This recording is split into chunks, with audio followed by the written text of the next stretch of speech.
नमस्कार, उज्जैन टीवी के सभी दर्शकों का हार्दिक स्वागत है। आइए सबसे पहले नजर डालते हैं आज की सुर्खियों पर। शासकीय आयुर्वेदिक महाविद्यालय में की गई सर्व सुविधा युक्त कोविड सेंटर की स्थापना।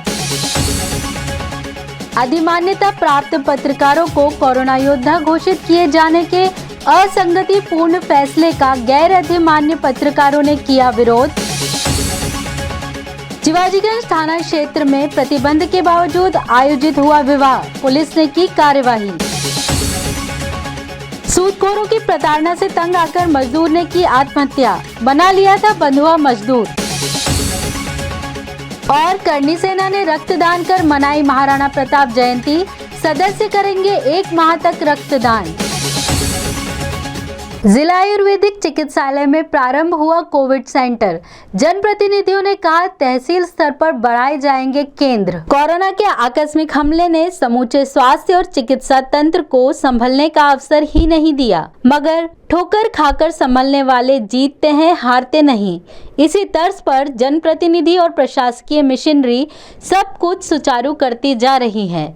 इस क्रम में सोमवार की सुबह आगर रोड स्थित आयुर्वेदिक चिकित्सालय में प्रभारी मंत्री डॉक्टर मोहन यादव, सांसद अनिल फिरोजिया, विधायक पारस जैन, आयुर्वेदिक अस्पताल और कॉलेज प्रिंसिपल डॉक्टर चौरसिया की मौजूदगी में सर्व सुविधा युक्त कोविड सेंटर की शुरुआत की गई। इस अवसर पर सभी विशिष्ट जनों ने अपने विचार व्यक्त करते हुए बताया, आज आयुर्वेदिक कॉलेज के इस 50 नए ऑक्सीजन बेड का शुभारंभ हुआ है।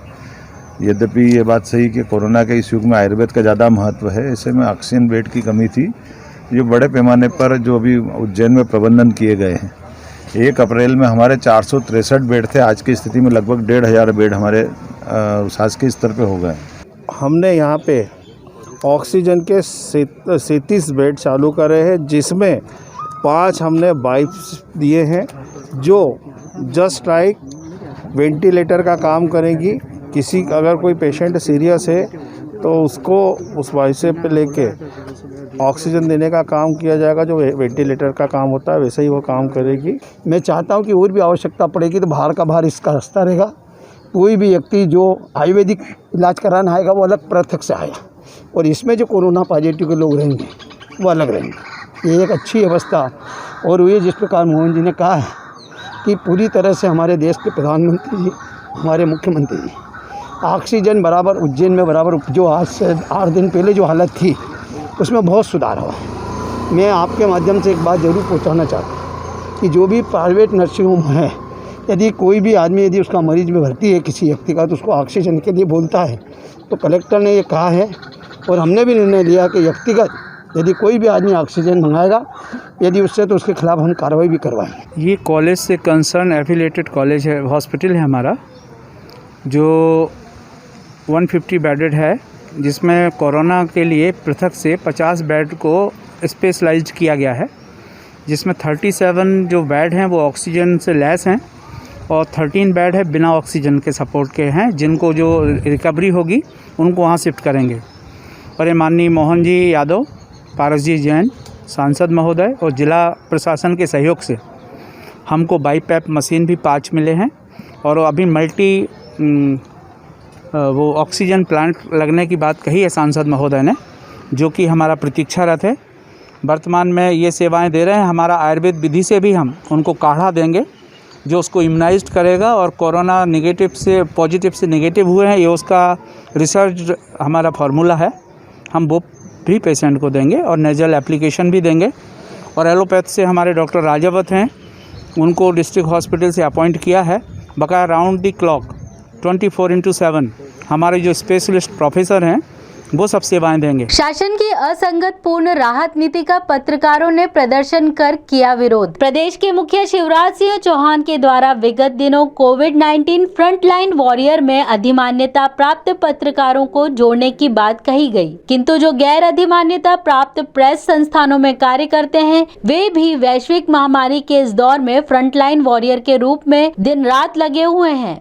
किंतु उन्हें प्रदेश सरकार द्वारा दी जाने वाली सुविधा से वंचित रखा गया है, जिसको लेकर आज प्रदेश भर में गैर अधिमान्यता पत्रकारों ने इसका विरोध किया। इसी तारतम्य में कोठी रोड स्थित सोसाइटी फॉर प्रेस क्लब पर पत्रकारों ने एकत्रित होकर सोशल डिस्टेंसिंग का पालन करते हुए काली पट्टी बांधी व काले मास्क लगाकर विरोध दर्ज करवाया। पत्रकार राजेंद्र शर्मा व प्रमोद व्यास ने विरोध जताते हुए अपनी बात कुछ यूं रखी। हमारी सबसे पहली मांग है कि सरकार ने अधिमान्यता पत्रकारों को कोरोना वायरस घोषित करा है, लेकिन सबसे महत्वपूर्ण बात यह है कि फील्ड में रहने वाले गैर अधिमान्यता पत्रकार ज़्यादा है। तो हमारा ऐसा मानना है कि अधिमान्यता के साथ साथ गैर अधिमान्यता वालों को भी इसमें योजना में शामिल करना चाहिए सरकार को। और मुख्यमंत्री जी से विशेष आग्रह है हमारा पत्रकारों का, क्योंकि फील्ड में काम करने वाले जो रहते हैं तो उनको ही अगर कुछ होना है तो होगा, तो तकलीफ में सबसे ज़्यादा उनका परिवार आएगा।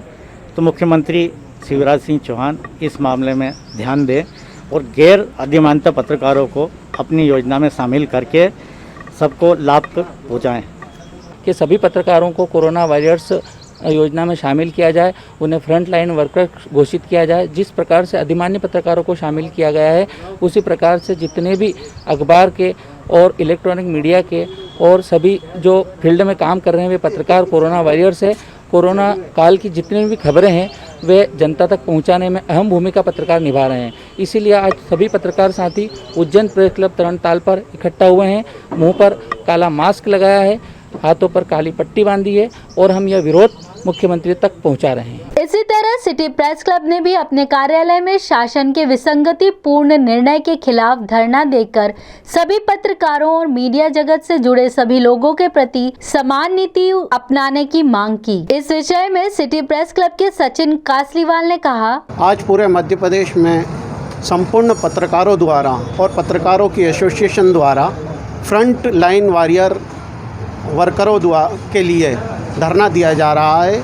अधिमान्य पत्रकारों को सरकार ने फ्रंट लाइन में शामिल कर लिया है, लेकिन जितने भी लोग फील्ड में घूम रहे हैं और जितने भी पत्रकार हमारे साथी भाई हैं, उनको उनकी स्थितियों को देखते हुए संपूर्ण मध्य प्रदेश के पत्रकारों की यह मांग है कि सभी को फ्रंट लाइन में शामिल किया जाए। प्रतिबंध के बावजूद विवाह करना पड़ा महंगा, आपराधिक प्रकरण हुआ दर्ज। जनता कर्फ्यू के अंतर्गत सभी तरह के कार्यक्रमों पर प्रशासन द्वारा प्रतिबंध लगाया गया है। बावजूद इसके जिवाजीगंज थाना क्षेत्र में विवाह का आयोजन किया जा रहा था। इस पर प्रशासनिक कार्यवाही की गई, जिसकी जानकारी एएसपी अमरेंद्र सिंह ने कुछ इस तरह दी। और आज थाना जिवाजीगंज में एक सूचना मिली थी, एक मोहल्ले में कुछ शादियां थी। उस सूचना पर थाना प्रभारी के द्वारा जब वहां पर चेक किया गया तो शादी होते हुए पाया गया है और इसमें जो वहां का टेंट और अन्य सामग्री पूरी जब्त की गई है। इस प्रकार के जो लोग हैं उनके विरुद्ध में जो अपराध पंजीबद्ध किया गया है और वहाँ पे सभी लोगों को बाहर निकाला गया है। एसपी सत्येंद्र कुमार शुक्ल ने नागरिकों से अपील की है कि वे ऐसा ना करें। मैं फिर कहना चाहूँगा कि कोरोना के इस दौर में हमारी सबकी सामूहिक जिम्मेवारी है कि ये संक्रमण की चेन टूटे। इसके लिए 144 का एक प्रोहिबिटरी ऑर्डर जारी किया गया है, उसमें शादियाँ भी प्रतिबंधित है और सबसे अपील भी की गई है, सबको मीडिया के माध्यम से भी, आप लोगों के माध्यम से भी बताया गया है। लेकिन फिर भी इसमें अगर इस तरह का वायलेशन करते हैं तो निश्चित तौर पर ये समाज के हित के लिए नहीं है। हमारी टीमें लगातार काम कर रही हैं, इसमें कार्रवाई जिवाजीगंज क्षेत्र में भी हुई है। फिर मैं आपके माध्यम से ये अपील करना चाहूँगा कि सभी लोग अभी इस संकट के दौर में इस तरह के जो भी कार्यक्रम हैं इनको स्थगित रखें और समाज हित में, उज्जैन के हित में अपना सहयोग करें। एक तो राय से पर्वत होता कर्ज, उस पर बंधुआ मजदूरी। महज 20,000 के कर्ज से परेशान होकर मजदूर ने की आत्महत्या। श्रम जितना दीनहीन बनता जाएगा, पूंजी उतनी क्रूर होती जाएगी। गौसा निवासी 45 वर्षीय बबलू के साथ यही हुआ। बबलू ने रघुनाथ प्रजापत से मात्र 20,000 रुपए उधार लिए, जो अंधाधुंध गति से 1 लाख रुपए हो गए।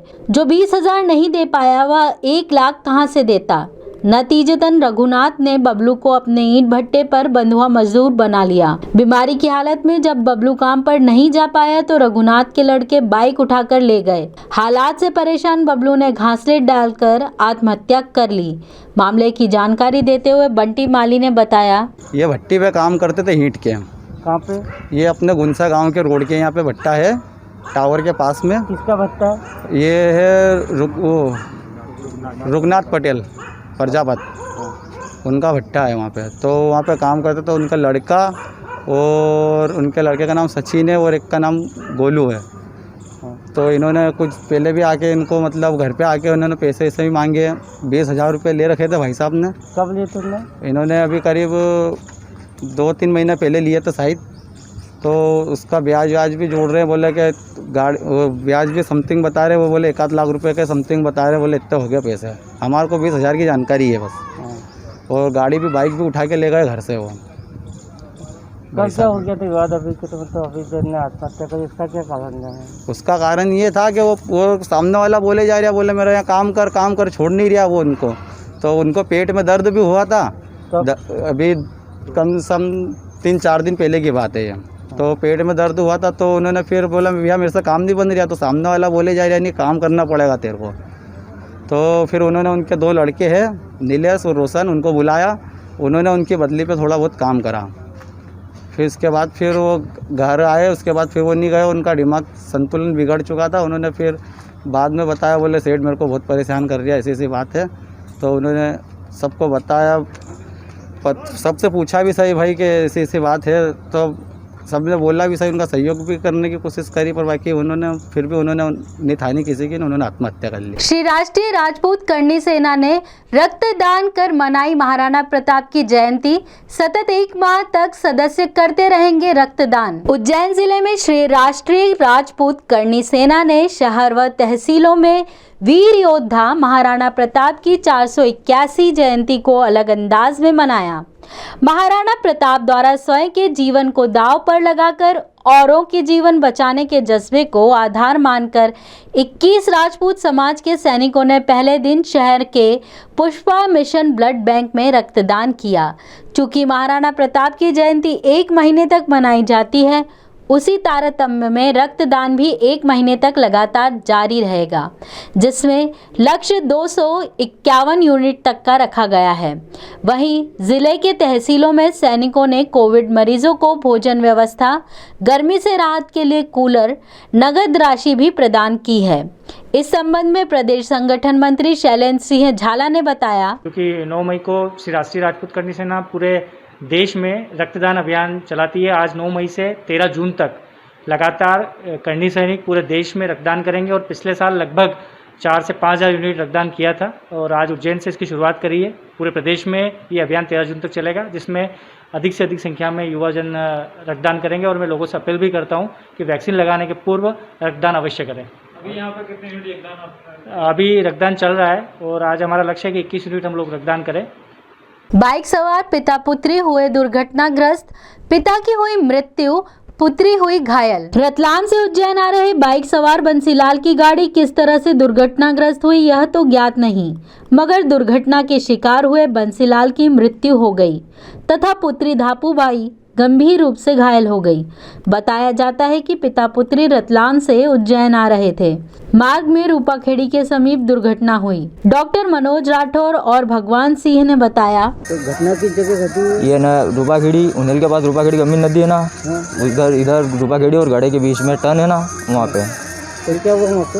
वो क्या मालूम कैसे खुद गिरे हैं कि किसी ने ठोक दिया इनको, वो मालूम नहीं है अपन को। गंभीर नदी के पास में, गूड़ा के पास में खुद ही अनियंत्रित होकर और नीचे खाई में जा गिरे हैं। इनमें इनको ज़्यादा चोट आई थी तो ये एक्सपायर हो गए हैं। बाकी इनकी जो लड़की है वो जो सीरियस कंडीशन में है और वो भी इलाज चल रहा है उनका जिला अस्पताल। रविवार रात्रि 11 बजे जिवाजीगंज थाना अंतर्गत पीपली नाका स्थित अटाले की दुकान में लगी आग, फायर ब्रिगेड ने पाया नियंत्रण। जिवाजीगंज क्षेत्र अंतर्गत पीपली नाका चौराहे पर नगर निगम जोन के समीप एक अटाले की दुकान में रविवार रात 11 बजे आग लग गई। संभवतः यह आग शॉर्ट सर्किट से लगी। इस आग में लाखों रुपए के नुकसान का अनुमान है। घटना की सूचना मिलते ही फायर ब्रिगेड की 6 गाड़ियां मौके पर पहुंची और आग पर काबू पा लिया गया। शहर के कोविड से बिगड़ते हालातों पर नगर के प्रतिष्ठित चिकित्सक दे रहे हैं नागरिकों को कुछ हिदायतें। आइए देखते हैं उनकी सलाह। वासियों का मेरा एक ही संदेश है कि कोरोना पर विजय प्राप्त करने के लिए मास्क, सैनिटाइजेशन और सामाजिक दूरी बहुत ज़रूरी है। हम कितने भी बेड बढ़ा ले उससे हम कोरोना पर विजय नहीं पा सकते। हम कोरोना से संबंधित सावधानी रखने पर ही विजय पा सकते हैं, या फिर जिसका भी चांस हो, जिस उम्र का हो, वैक्सीनेशन जरूर करवाएं। वैक्सीनेशन एकमात्र कोरोना से बचने का उपाय। और अब एक नजर डालते हैं वेधशाला से प्राप्त मौसम के आंकड़ों पर।